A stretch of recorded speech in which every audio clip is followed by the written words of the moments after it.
نحمده ونصلي ونسلم على حبيبه الكريم الأمين العزيز الرؤوف الرحيم وعلى آله وأصحابه الأفضلين الأكرمين أجمعين. أما بعد، فأعوذ بالله من الشيطان الرجيم. بسم الله الرحمن الرحيم. وما محمد إلا رسول قد خلت من قبله الرسل. صدق اللہ العظیم. حصول برکت کے لیے دھیرے دھیرے درود شریف پڑھ لیجیے. اللہم صلی وسلم وبارک علی سیدنا وشفیعنا وحبیبنا ومولانا محمد معدن الجود والکرم وآلہ الکرام وابنہ الکریم وآلہ واصحابہ وبارک وسلم صلی اللہ تعالی علیہ وسلم. سورہ آل عمران سورہ نمبر 3 کی آیت نمبر 144 کا درس ہونے والا ہے. بہت ہی اہم آیت ہے. ہم سب کو سب سے اہم بات یہ معلوم ہوگی کہ ہماری آئیڈینٹی، ہماری پہچان، ہمارا تشخص، ہمارا لیبل اسلامی نقطۂ نظر سے کیا ہے. ہم نفسانی خواہشات، دنیاوی لذات، جسمانی تسکین کے سامان کے حصول کے لیے ہی پیدا کیے گئے ہیں یا کچھ اور ہے جس کے لیے ہم پیدا کیے گئے اور دنیا میں بھیجے گئے. حضرت آدم علیہ نبینا علیہ السلام کو جب اللہ پاک نے جنت سے باہر تشریف لانے کا سبب بشکل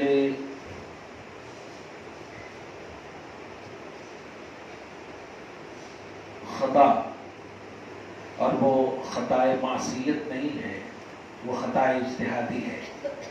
یعنی ایسی خطا نہیں ہے جس پر جزا کو سزا ملے، بلکہ ایسی خطا ہے جس پر ایک اجر ملتا ہے.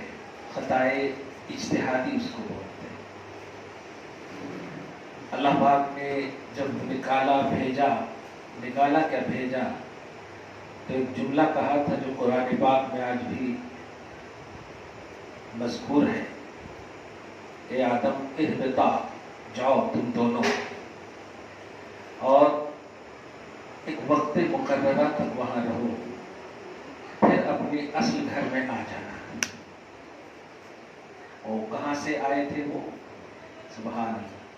اس میں ایک نقطہ یہ بیان کیا جاتا ہے کہ آدم تم تو ہو ہی میرے، حوا تم تو ہو ہی ہو میری، دھیان دینا، لیکن تمہاری نسلوں میں کچھ ہے ایسے جو جنت کے مستحق نہیں ہے، تو اگر تم رہو گے تو وہ بھی رہے گی. اس لیے تم جاؤ، ان سب کو جو جنتی نہیں ہے نکال دینا، اور ان سب کے ساتھ آ جانا جو جنتی ہے. تو ہمارا اصل مکان جنت ہے.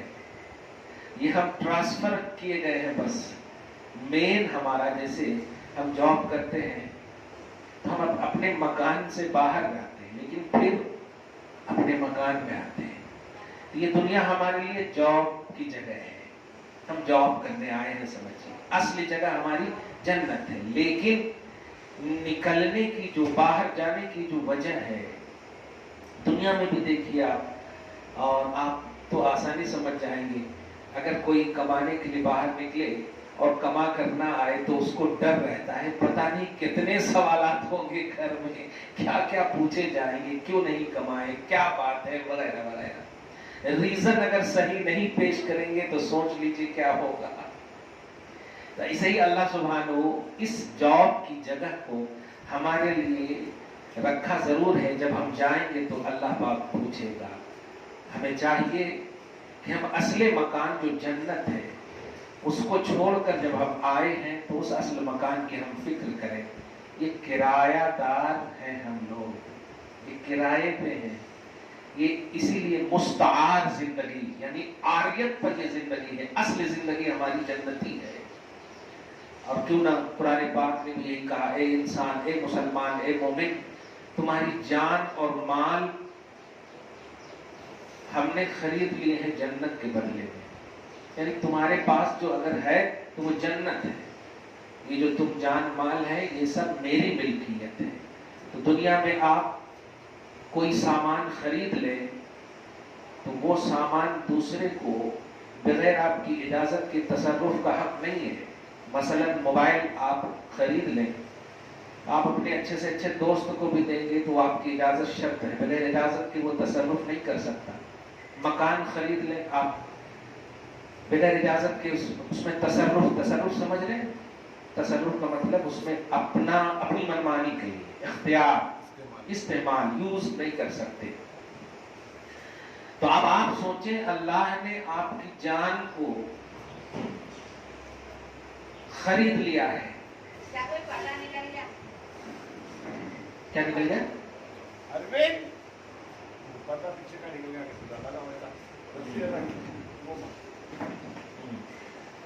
خیر توجہ سنیے، یہ جو آپ کی جان ہے ناخن سے لے کے سر کے بال تک، یہ آپ کی جان نہیں ہے، اللہ نے اس کو خرید لیا۔